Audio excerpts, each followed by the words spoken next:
Avis ou est-ce que vous êtes optimiste en tant qu'apostat?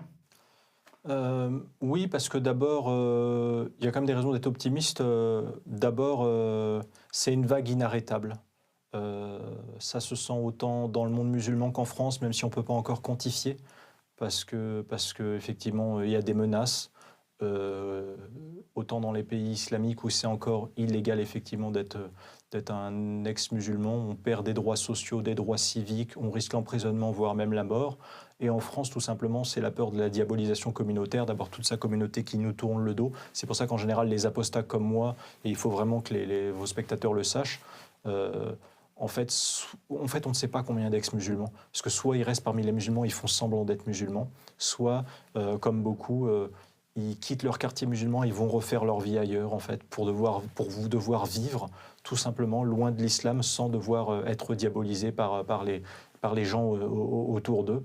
Et pour une raison très simple, en fait, ça a l'air tout bête, mais c'est un truc que je dis souvent, c'est une analyse que je dis souvent.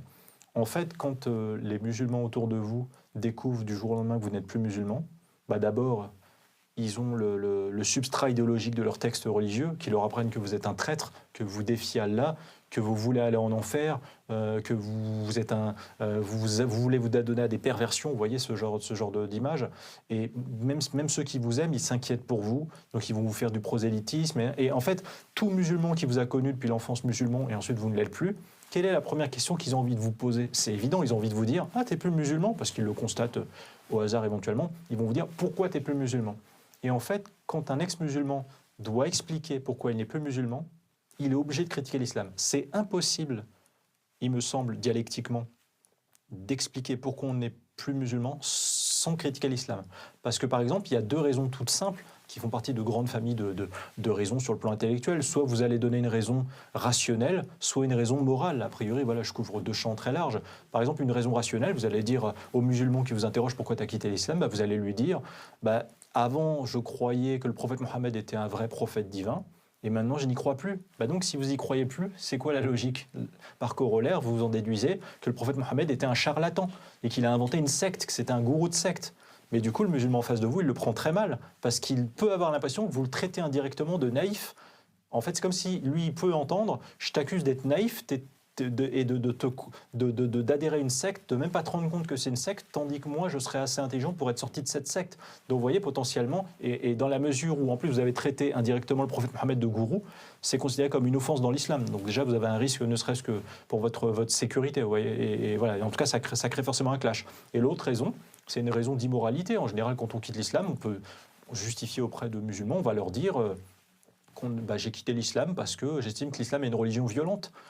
Mais eux, ils vont entendre quoi? Ils peuvent entendre potentiellement, et beaucoup entendent ça, que vous l'accusez indirectement de se complaire dans la violence et d'adhérer à une religion violente, tandis que vous ne le seriez pas. Donc vous voyez, juste ne serait-ce que se justifier de ça, voilà, c'est problématique. Maintenant, derrière, faut être un petit peu réaliste. Il y a un infléchissement dans les pays islamiques dans le monde. Il y a un infléchissement des lois, des châtiments corporels, notamment envers les gens d'une manière générale. Je vois ça en Indonésie, dans la plupart des pays dans le monde, à quelques exceptions, hélas, comme l'Afghanistan.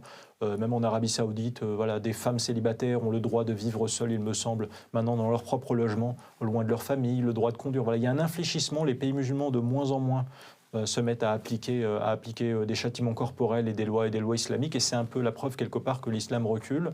Également, il y a encore 10, 15, 20 ans, les prêcheurs d'islam sur Internet ou dans les médias, ils mentaient allègrement pour défendre un islam pacifique qui n'existe pas et faire oublier la violence de l'islam. Maintenant, ils ne le peuvent plus parce qu'on fait le fact-checking sur Internet, nous les apostats notamment, de la violence de leur religion. Et d'ailleurs, ils passent plus de temps maintenant quand ils font des vidéos à critiquer les critiqueurs de l'islam qu'à dire du bien de l'islam. Ce qui prouve bien que c'est nous qui dictons un peu l'agenda, vous voyez, des débats et des discussions sur l'islam. Donc c'est un peu un symptôme. Et enfin, troisièmement, j'ai remarqué que a globalement disparu en quelques années en France ces slogans que récitait la société civile ou les commentateurs de la vie politique à la télévision, ou même les politiques, qui disaient l'islam est une religion de paix. Maintenant, j'entends pratiquement plus personne dire ça. Et tant